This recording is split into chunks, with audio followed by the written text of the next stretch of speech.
Content warning. Check the show notes for more information. It's June 9th, 68 AD, and another remarkable event is about to be uncovered by Arion, Rebecca, and Olly, the Retrospectors. If we take the early Roman chroniclers at their word, the Emperor Nero was no stranger to death. In fact, he was probably on a first-name basis with the Grim Reaper, given his mother was said to have killed his father, and Nero himself possibly killed his stepbrother and his mum, not to mention his first wife, and, come to think of it, his second wife as well. Which all might explain why, when he realised his empire was crumbling around him today in history in the year 68, putting a dagger to his own throat and saying hello to his old pal Death may not have seemed like the very worst option. I mean, it was an empire that extended from Britain to Armenia, so you could understand if you were to have sympathy for a Roman emperor who perhaps wasn't this particularly tyrannical one. You could understand why it would be difficult to keep your eye on the ball. Earlier in this year of 68 AD, there had been a rebellion in Gaul. Gaius Julius Vindex, a governor in Gaul, had rebelled, but Nero just hadn't been convinced that it was really a threat to his leadership, decreeing, "I have only to appear and sing to have peace once more in Gaul."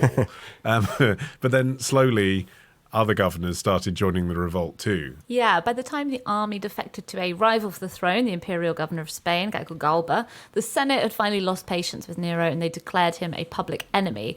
And at this point he was at a villa belonging to one of his freedmen, and he was kind of vacillating. He wasn't too keen on the whole suicide idea, which, fair enough, it's easier, I think, to kill a lot of other people when you're a Roman emperor than it is to kill yourself. And it was only at the point where he received a letter notifying him that the Senate had declared him a public enemy and that they intended to flog him to death in public that he decided he did have it in him after all. Yeah, so he'd actually come to power due to a strange set of circumstances where basically his biological father had died when he was 2 years old, and his mother, Agrippina, had married the then Emperor Claudius, who was also her uncle. There was a lot of that going around at the time. And Nero was then adopted and kind of put in line to become his heir and successor.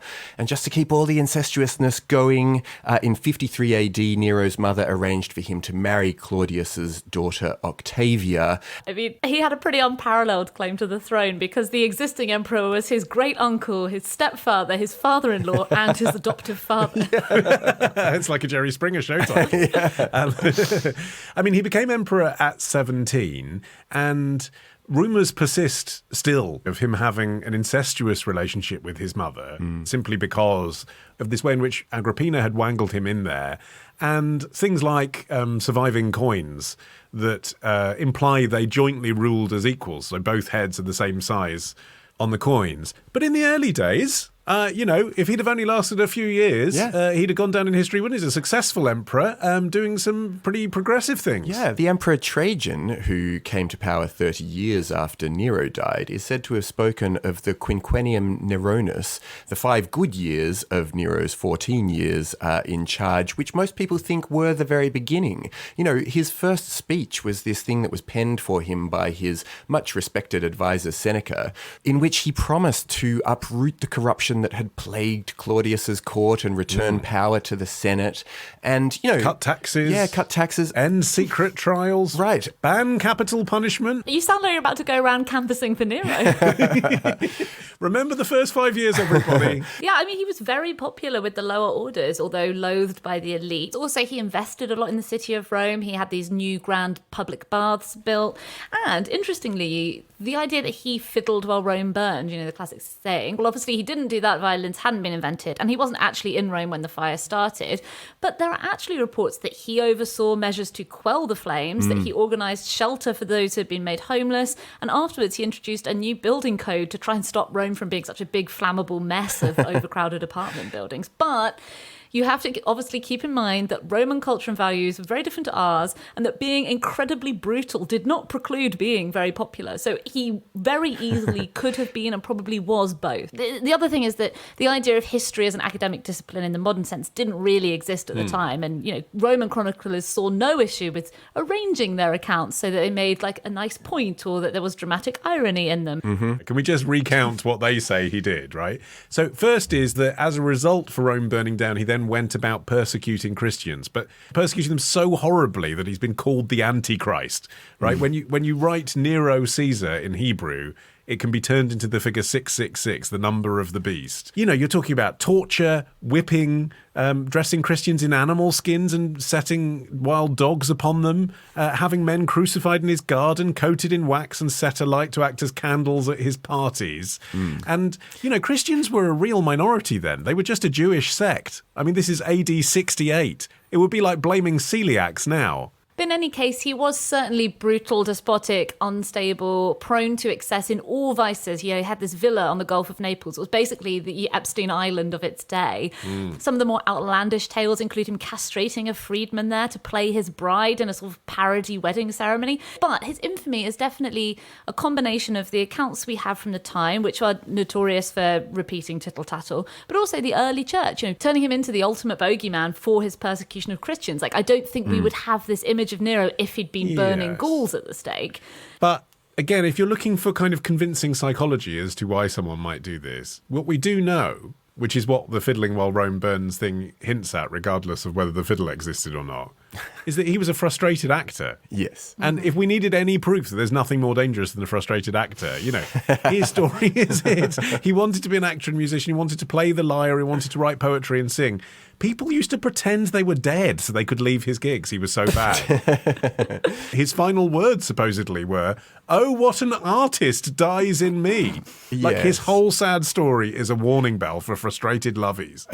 That's true. And even the death of his mother, however it came about, most people identify that as a moment at which there was a real turning point, and quite a lot of these dreams of being some sort of a performer or even a chariot racer were allowed to come out. He stopped listening to his better advisors, even got rid of a bunch of them, rebranded himself as Apollo. There is a hint of perhaps some instability. The artist formerly known as Nero. Yeah, exactly.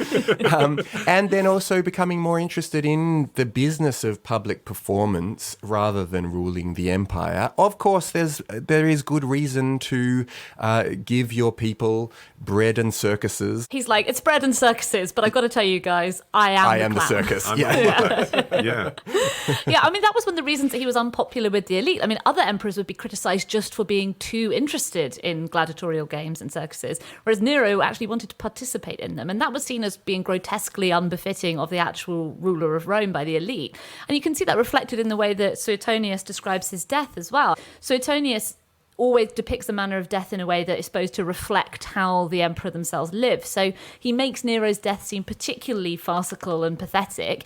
Roman society prized stoicism in men, and Suetonius depicts Nero as being reluctant to kill himself, not knowing what to do. First, he calls for poison, which was seen as being an effeminate way to die at the time. He can't even bring himself to swallow it.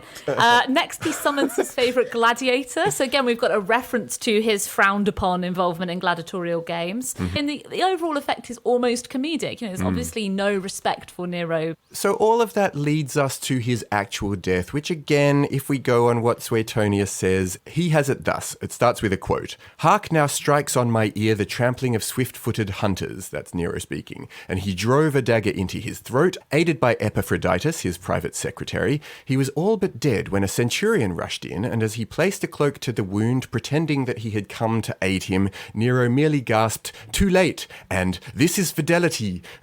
With these words, he was gone, with his eyes so set and starting from their sockets that all who saw him shuddered with horror." So nothing in those final words about being a frustrated artist then? Well, apparently that's what he was saying earlier. While the freedmen were digging his grave for him, he couldn't even do that. He was pacing up and down beside the grave, muttering to himself. I think that's fair enough. I think digging your own grave is pretty vivid, isn't it? I think also if you fluff your lines after you've stabbed yourself or been stabbed, that's okay. That's forgivable. Yeah.